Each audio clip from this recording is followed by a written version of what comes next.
తాకట్టులో ఉన్న బంగారాన్ని విడిపించి ఆ రోజు ఆన్లైన్ రేటుకే మేము కొంటాం. Sharma gold company. నమస్కారం అమ్మా. నమస్తే అమ్మా. అమ్మ, ప్రతిరోజు ఇంట్లో దీపారాధన చేసే వాళ్ళు ఉంటారమ్మా. ప్రత్యేకించి ఆడవాళ్ళే చేసే వాళ్ళు కొంతమంది ఉంటారమ్మా. అలాంటి వాళ్ళు ప్రతిరోజు తలస్నానం చేసే దీపారాధన చేయాలమ్మా. మీరు అన్నదే కొద్దిగా సటిల్గా చెప్పారు, కానీ సరిగ్గా చెప్పాలంటే మగవాళ్లే దీపారాధన చేయాలి. ఎందుకంటే ఆడవాళ్ళు చెయ్యకూడదు కాదు, మళ్ళీ జాగ్రత్త. వెంటనే మనం దాంట్లో నుంచి కోడిగుడ్డుకి ఈకలు పీకగలిగినటువంటి నేర్పులు ఉన్నారు కొంతమంది, అట్లా మాట్లాడతారు. అందువల్ల మగవాళ్ళు చెయ్యాలి అంటే ఆడవాళ్ళు చెయ్యకూడదని కాదు, వాళ్ళు చేయలేని సమయాల్లో వీళ్ళు చేస్తారు. ఎందుకంటే శ్రమ విభజన చక్కగా జరిగినటువంటి సందర్భంలో ఒకళ్ళు ఒక పని చేస్తే ఒకళ్ళు ఒక పని చేయడం అన్నది అలా ఏర్పాటు చేసుకునేది. మగవాళ్ళని వంట చేయమనంటే ఆడవాళ్ళు పూజ చేస్తారు, ఏముందానికి, ఎవరు చేస్తే. అవునమ్మా. కానీ ఇంత చెప్తున్నా ఇంటి పేరు ఎవరిది పెడుతున్నారు పిల్లలకి? తల్లి పేరు పెడుతున్నారా, తండ్రి పేరు పెడుతున్నారా? మేము తల్లి పేరు పెట్టుకోవచ్చుగా, ఎందుకు పెట్టుకోవటం లేదు? There is a science behind it.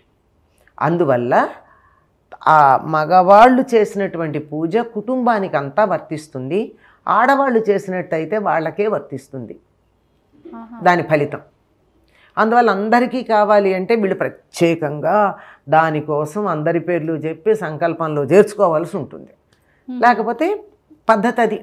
అలా చేసేటప్పుడు కొన్ని సందర్భాల్లో మగవాళ్ళు చేయడానికి వీలు కాదు. కొంతమంది ఇష్టపడని వాళ్ళు కూడా ఉన్నారు, మా అదృష్టవశాత్తు దురదృష్టవశాత్తునో. అట్లాంటప్పుడు పూజ దీపం పెట్టడం మానలేం కదా, వాళ్ళు లేరని ఆడవాళ్ళు చేస్తారు. వాళ్ళు చెయ్యొద్దని చెప్పలేదు కదా, చెయ్యొచ్చు. అయితే మీరు అడిగిన ప్రశ్న ఏమిటంటే ఆడవాళ్ళు తలస్నానం చెయ్యాలా ప్రతిరోజు? అస్సలు చెయ్యకూడదు అని శాస్త్రం చెప్తోంది. పునిస్త్రీలైనటువంటి స్త్రీలు ప్రతిరోజు తలస్నానం చెయ్యరాదు, నిషేధం, కూడదు అన్నారు. పైగా అసలు వీడు మామూలుగా తలస్నానమే చేయకూడదు, తలకి నూనె పెట్టుకుని అభ్యంగన స్నానం చెయ్యాలి తప్ప ఊరికే నెత్తి నీళ్లు పోసుకోకూడదు. తలస్నానం అన్నదానికి తలంటు స్నానం అన్నదానికి తేడా ఉంది. మరి ఏ రోజుల్లో తలస్నానం? తలస్నానం అంటే నెత్తి నీళ్లు పోసుకోండి. ఎప్పుడు పోస్తాం? ఎవరన్నా చనిపోయారని వార్త విన్నప్పుడు ఉన్న బట్టలతో స్నానం చేసేస్తాం, అప్పుడు తలంటి పోసుకోం. ఓకే. అలాగే కొన్ని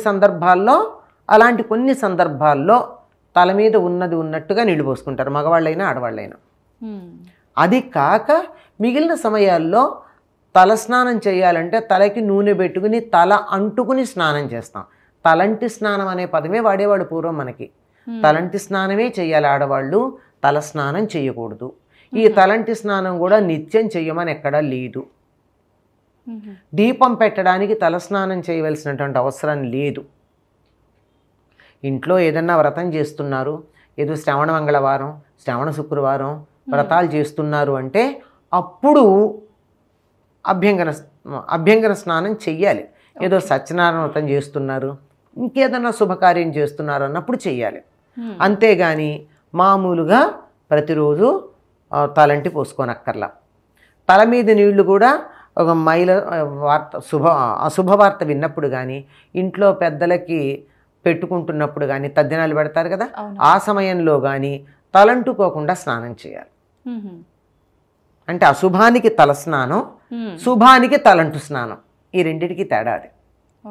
ఇలా చేసేది కూడా ఎప్పుడు చేయాలి అంటే ఆదివారం నాడు తలంటి స్నానం చేస్తే అనారోగ్యం అని చెప్పారు. ఎట్టి పరిస్థితుల్లో చేయకూడదు. ఆడ మగ ఎవరికి సంబంధం లేదు, ఎవ్వరూ చేయకూడదు ఆదివారం నాడు.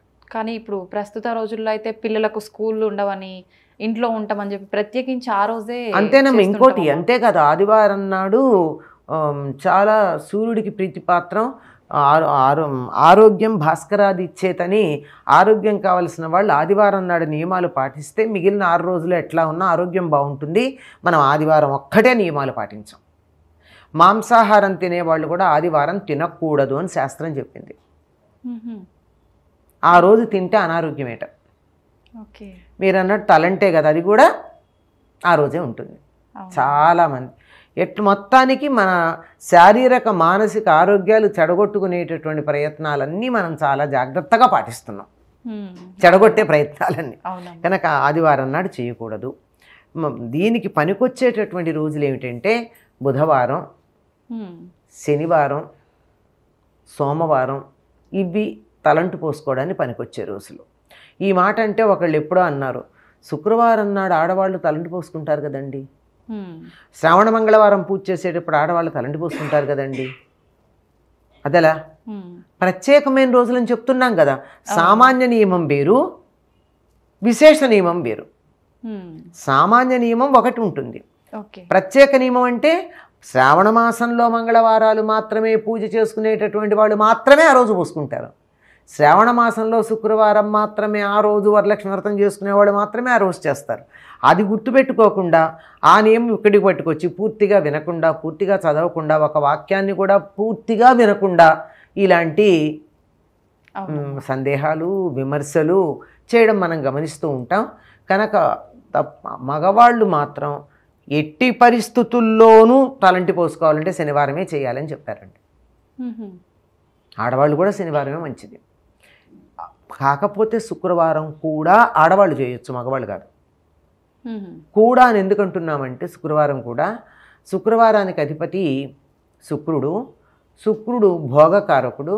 తలంటు స్నానం అనేది భోగంలో ఒకటి కనుక ఆయన పేరు మీదుగా ఆ రోజు భోగానికి నిదర్శనమైనటువంటి ప్రతీకైనటువంటి అభ్యంగన స్నానం చేస్తే రెండో పక్షం, ప్రధానమని ఏం కాదు, చేయొచ్చు.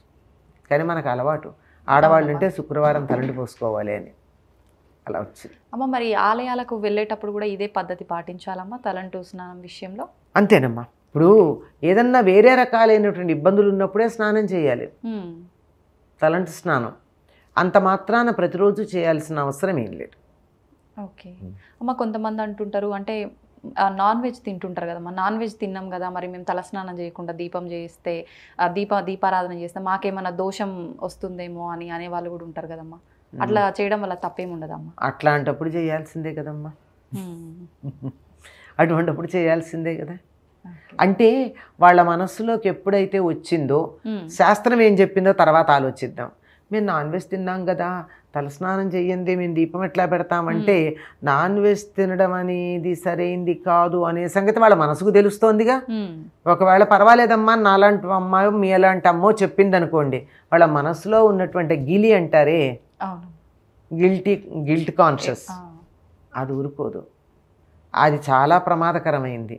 అందువల్ల దాన్ని నోరు మూసుకునేది చేయడం కోసం చేయక తప్పదు. చాలా చక్కగా తెలియజేశారమ్మా, ధన్యవాదాలు.